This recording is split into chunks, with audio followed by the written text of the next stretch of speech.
فاطمہ وہ امام حسن کا ذکر پورا ہوا. اب چند دوسری باتیں تعزیے کے حوالے سے. میرے پاس ایک صاحب آئے, کہنے لگے مولانا حضور شیخ الاسلام علامہ مدنی میاں صاحب نے تعزیہ جائز کہا ہے, فلانے نے جائز کہا ہے, فلاں جائز کہتے. تعزیہ کا مطلب آپ جانتے, اس کا مطلب ہوتا تعزیت, پرسا دینا, غم میں شامل ہونا. اعلیٰ حضرت رضی اللہ تعالیٰ عنہ فرماتے کہ تجدید غم حرام ہے, یعنی ہر سال غم کو تازہ کرنا حرام. اگر امام حسین کی یاد میں آنکھ سے آنسو نکلے اور دل میں درد ہو تو یہ جائز ہے, محبت ہے, ثواب ہے. لیکن سینہ پیٹنا, کپڑے نوچنا, بال نوچنا, تلوار سے, چھری سے, چاقو سے اپنے آپ کو زخمی کرنا, یہ سب ناجائز و حرام اور جہالت کے کام ہے.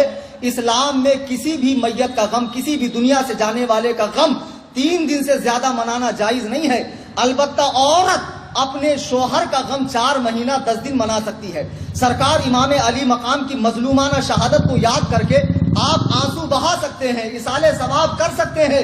لیکن یہ جو تعزیہ بنانے کی بری بدعت ہے, اس کو مختار ثقفی نے شروع کیا تھا, جس نے بعد میں نبی ہونے کا دعویٰ کیا, اور ہندوستان میں اس کو تیمور لنگ لے کر آیا اس بری بدعت کو, اور پورے ہندوستان میں یہ بدعت ہو گئی کہ 10ویں محرم الحرام کو اپنے ہی ہاتھوں سے بنایا ہوا وہ لکڑی کا وہ خوبصورت پنیوں اور پلاسٹک کا ایک تیار کر لیتے, مینارہ وغیرہ, گنبد وغیرہ, اور اس کو لے کر چلتے ہیں. پھر کوئی اس میں دھاگا باندھ رہا ہے, کوئی اس کے آگے گر پڑ رہا ہے, کوئی اس پہ نذرانے پیش کر رہا ہے, کوئی اس کو پھول ہار چڑھا رہا ہے, اندر نقلی قبریں بنائی جا رہی, کوئی فاتحہ پڑھ رہا ہے, کوئی سمجھ رہا ہے اس میں امام حسین ہے.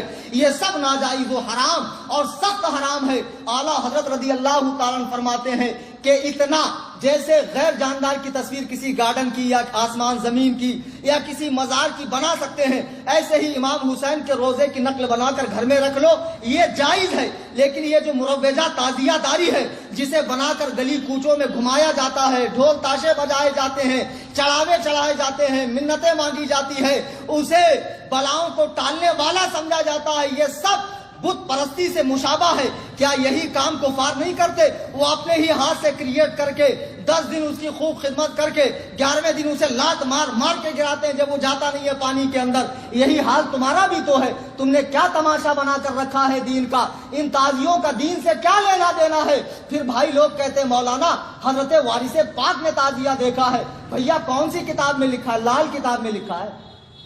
کوئی لال کتاب میں لکھا ہو تو الگ بات ہے, اگر کوئی مستند کتاب میں ہے تو قیامت کے لیے اٹھا رکھا ہے, لا کر دکھا دو نا یار.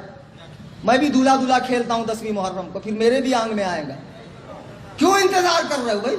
وارث پاک کو بدنام مت کرو. اور بالفرض اگر وارث پاک نے دیکھا بالفرض, تو وارث پاک نہ قرآن ہے, نہ حدیث ہے, نہ اجماع ہے, نہ قیاس شرعی ہے. کسی کے ذاتی عمل کو دین میں حجت نہیں بنایا جا سکتا ہے. دین میں حجت بنے گا قرآن, حدیث, اجماع, قیاس. کسی کا ذاتی عمل دین میں حجت نہیں بن سکتا ہے. مولانا حشمت علی خان صاحب کو کوئی پرابلم تھی, انہوں نے اوجڑی کھانا شروع کیا ڈاکٹر کے مشورے سے. اس کا حل اوجڑی سے ہی تھا. بعد کے مریدوں نے اوجڑی کو سنت سمجھ لی. ارے بھائی انہوں نے کوئی پرابلم سے کھایا, سنت تھوڑی ہے اوجڑی کھانا, تو مکروہ تحریمی.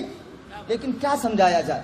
تعزیہ داری ایک بری رسم ہے, اتنی بری رسم, اتنی قبیح رسم جو امام حسین کے مقصد پہ پانی پھیرتی ہے. امام حسین کے مقصد پہ, ان کی قربانی پر پانی پھیرتی ہے. مجھے بتاؤ تو سیدہ کے لال نے 3 دن تک بھوکے پیاسے رہ کر اپنا پورا گھر بار کیوں لٹایا؟ اس لیے لٹایا کہ رسول اللہ کا دین ہرا بھرا رہے, قیامت تک رہے, لوگ فاسق و فاجر کی اطاعت سے بچے, لوگ دین میں بدعات و خرافات ایجاد کرنے سے بچے. آج وہابی دیوبندی کہتے ہیں سارے بدعاتی بریلوی ہیں. بریلوی علماء بدعات کرت نہیں کرتے. ان کے حلوے بند ہو جائیں گے, ان کے مانڈے بند ہو جائیں گے, ان کے ملیدے بند ہو جائیں گے. تم نے میری تقریر سنی ہے, اور میں کتنا پکا بریلوی ہوں تمہیں معلوم ہے.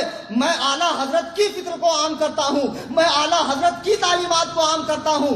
دیوبندیوں اعلیٰ حضرت کی کتابیں پڑھو. اعلیٰ حضرت نے جتنا بدعاتوں کا رد کیا ہے اتنا تمہارے مولویوں نے بھی نہیں کیا ہوگا. اعلیٰ حضرت نے اتنا رد کیا. اعلیٰ حضرت سے پہلے حضرت شاہ عبدالعزیز محدث دہلوی رضی اللہ تعالیٰ عنہ فتاوی عزیزیہ جلد 1 صفحہ 75 پہ لکھتے ہیں, فرماتے ہیں تعزیہ داری کرنے والے گمراہ ہیں, بد مذہبوں کا کام. کون فرما رہے؟ شاہ عبدالعزیز. اور یہ ایسے عالم ہیں جن پہ سب متفق ہیں, کسی کا کوئی اختلاف نہیں. ناگپور کے چند مفتیوں کا ہو جائے, نابالغ مفتیوں کا, تو الگ بات ہے. پھر اس کے بعد اعلیٰ حضرت امام احمد رضا خان فاضل بریلوی رضی اللہ تعالیٰ عنہ جو حامی سنت اور ماہی بدعت ہے، بدعت کو جڑ سے اکھاڑ کر پھینکنے والے اور سنتوں کو زندہ کرنے والے، ارے مجدد ہوتا ہی وہ ہے جو سنت کو زندہ کرے، بدعت کو اکھاڑ کر پھینکے۔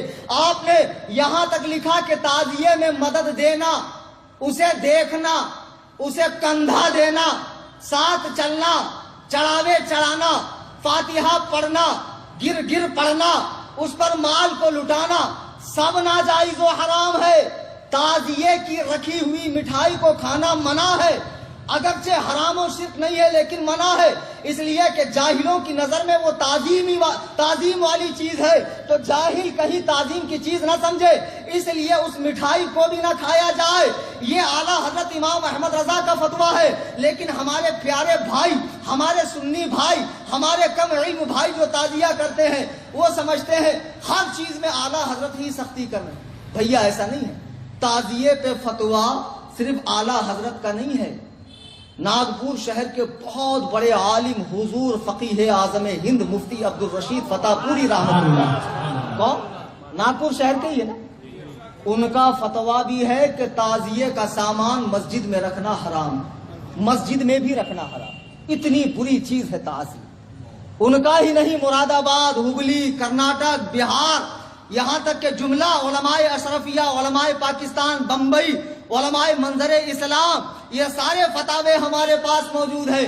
اب کوئی کہہ رہے ہیں کہ بھیا فلاں نے حضرت نے جائز فرمایا ہے، مدنی میاں صاحب نے، ان کے بھائی نے۔ آپ کو پتا ہے مدنی میاں کے پیر و مرشد کون ہیں؟ حضور سرکار کلاں سید مختار اشرف صاحب رحمۃ اللہ علیہ، بڑی عظیم شخصیت۔ ان کا فتویٰ معلوم ہے آپ کو کیا ہے؟ حضرت سید مختار اشرف صاحب کی چھوچوی رحمت اللہ علیہ فرماتے ہیں کہ امور تعزیہ میں، تعزیہ کے کاموں میں مدد دینا حرام، تعزیہ کو مسجد کے اندر لانا، اس کی تعظیم کرنا حرام، حتیٰ کہ بنیت تعظیم دیکھنا حرام، اسے کوئی علاقہ نہیں ہے۔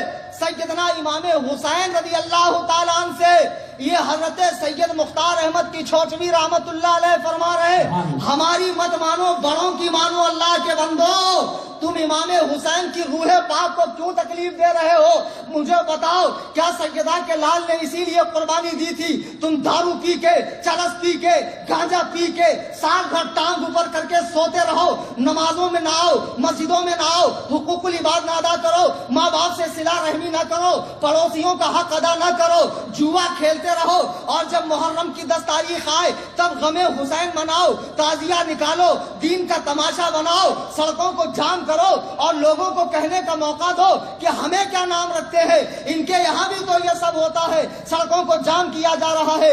اللہ کے بندو، خدا کی قسم، تعزیے میں مدد دینا بہت برا کام ہے، روح حسین کو تکلیف ہوگی۔ آپ کو معلوم نہیں، سر امام پاک کو تن مبارک سے جدا کرنے کے بعد تلوار کی نوک پہ رکھ کر یزیدیوں نے کربلا کے میدان میں ڈھول بجائے تھے، یزیدیوں نے امام حسین کی قربانی کا مذاق اڑایا تھا، شراب پیا تھا، ناچے تھے، گائے تھے، اور پورے رقص و سرور کے ساتھ عبید اللہ ابن زیاد کے پاس کوفہ میں پہنچے تھے۔ بتاؤ 10ویں محرم کو یہ کام کس نے کیا تھا؟ حسینیوں نے کیا تھا کہ یزیدیوں نے؟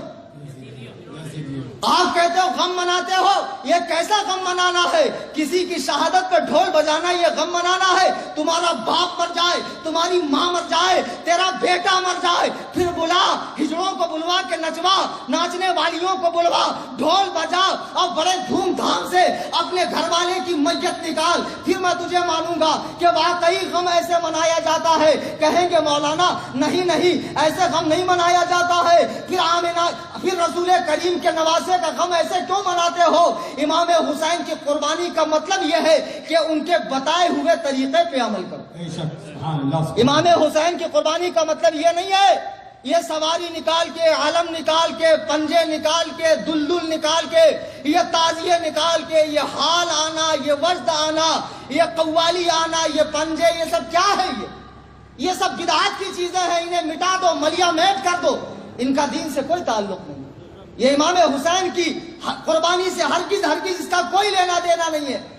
اور اگر کسی کو برا لگے، بھائی سب کو اچھا لگے ایسا بیان تو میں کبھی کروں گا ہی نہیں۔ کسی نہ کسی کو تو برا لگا ہی ہوں، کسی نہ کسی کے چہرے پہ تو 12 بجے ہی ہوں گا. یہ الگ بات ہے کہ دور کے لوگ مجھے نظر نہیں آ رہے.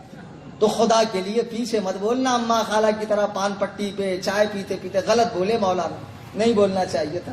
خود مولانا سے ہی آ کر بول دو، اپنے ڈاؤٹ کلیئر کر لو. اور بھیا اگر تمہارے پاس کوئی دلیل ہے تو لا کر مجھے دے دو، ہم جماعت علماء بھی وہ کریں گے.